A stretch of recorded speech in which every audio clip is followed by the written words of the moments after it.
Hey guys, welcome to another edition of Run Buck on Games. Been a while, been busy with work and stuff, but I have been playing too much Clash Royale and got good news for you. I have come across the deck that has really empowered me to get up to all the way right now above 3,700, so deep into legendary or legend rank. I think we'll hold on this for now for the season. But what I want to do is walk you in this video through the basics of the deck.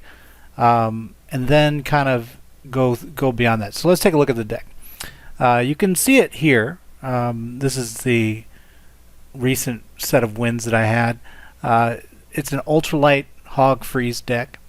But what I want to do again is walk through the basics of it today, and then as I continue to play it, I keep coming back to this deck, and I realize really this is my favorite deck.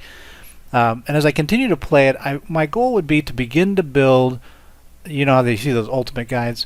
I will create a video for the nuances of this deck that I think of as I play with it, because there's so many things that enable it to get up to where it's at right now. You can't really just throw it out in one video and be like, there, figure it out.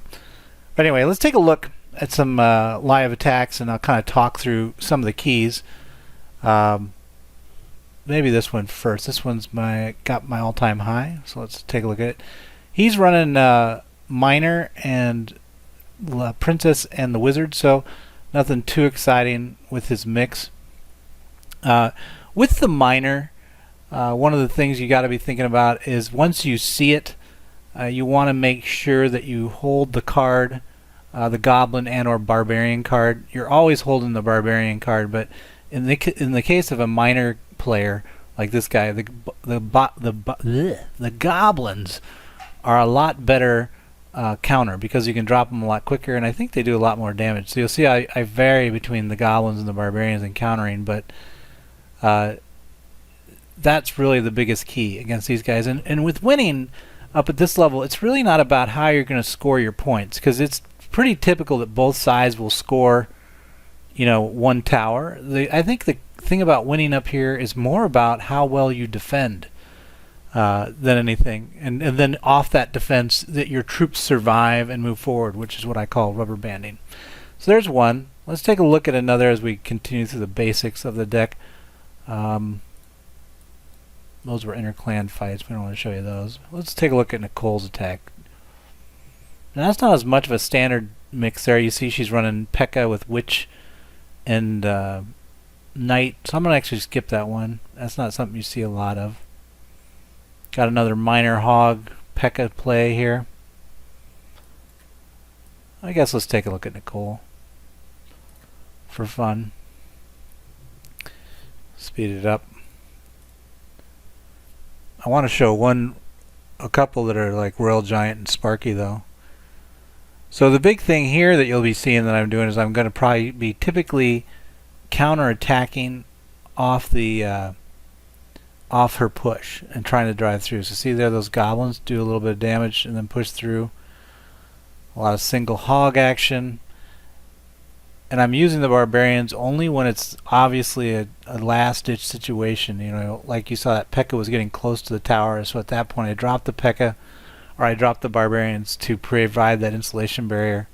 And again, there come the Barbarians to stop the hog push. So the Barbarian is really, again, the key deck. Or if we're going to take anything away from this first base video, I would say hold the Barbarian card and wait for it. Use it for countering the core attack of the because a lot of the play as you go back and forth in the game in Royale is not about the core attacks. It's like positioning, smaller units are going back and forth.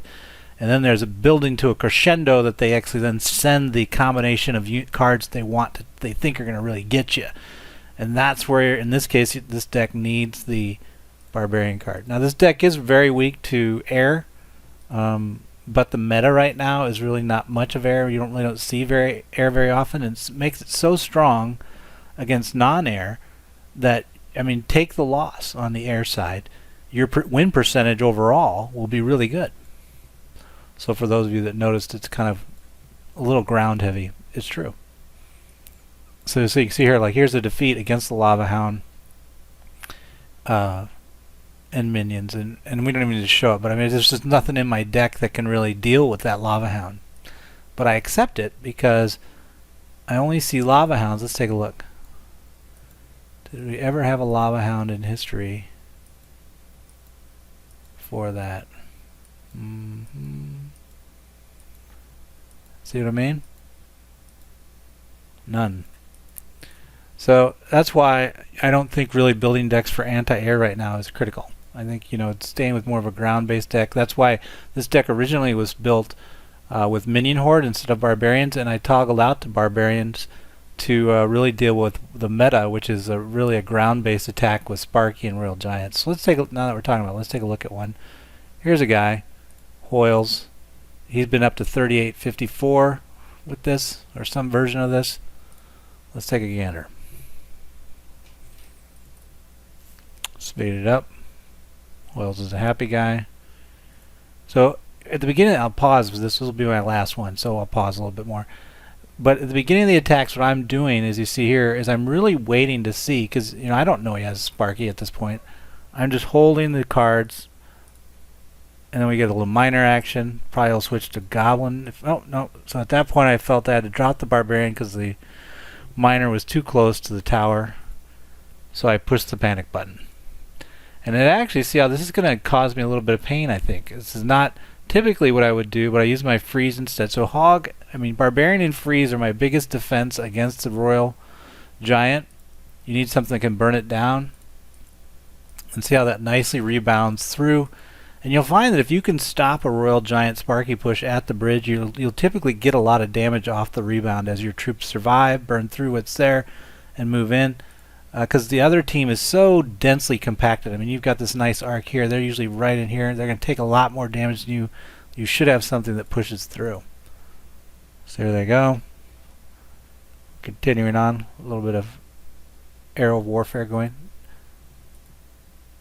So you can see they didn't even land the Sparky. I mean, I don't know if you guys have played Sparky a lot, but free spell will take out Sparky, or if you can drop the Giants all the way around it, is a good way to deal with Sparky, or a zap, which I don't carry in this deck, but it would be another way, because they all reset the charging of the Sparky. So here you are.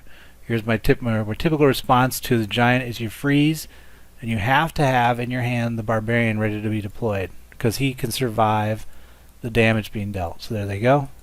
I even put the Goblin down to speed it up.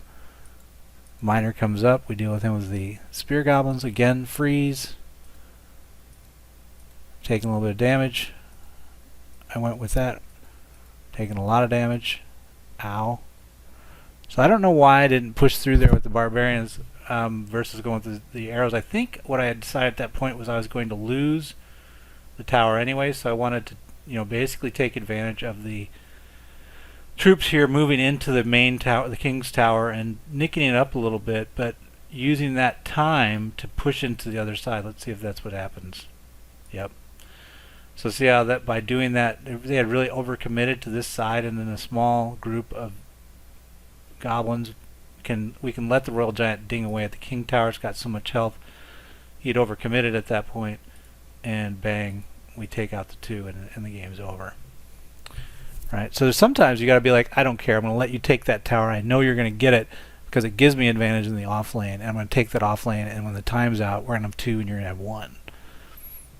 So anyway, like I said, I'm not going to go through all the different attacks and try to explain them. My goal is to kind of release different videos that zoom in on specific points of what I just kind of mentioned in a brief overview.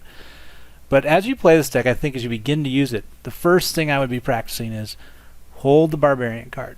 Play your lighter units to begin with, and look for what the enemy is trying to do. Understand if it's a Royal Giant push, Sparky push, is it hogging? Kind of count the cards and figure out what the mixes are, and then you can know how to use your Barbarian card appropriately, and your freeze. Should you be, like if you come out of the gate and you're like doing hog freeze right out of the gate at them, well then you're weak to a Royal Giant push. Or if you're doing a Barbarian hog push, you basically you have to hold the cards that can stop the main meta attacks that are going on right now, and wait to see which ones of those you need, and then you can use the other ones while you hold the ones you need to stop stuff. Hope it helps. Like I said, I'll be dropping it out, and once this season's over, we'll see how high I can go beyond 37-14. New high score. Talk to you guys later. What am I gonna do? My clan sucks. Hey, it's JTJ. I think that's an all-out attack. No, it's the legendary JTJU. JTJU. JTJU. What? I like my horn. You and this army. Download Clash of Clans for free. Then subscribe to JTJU and win.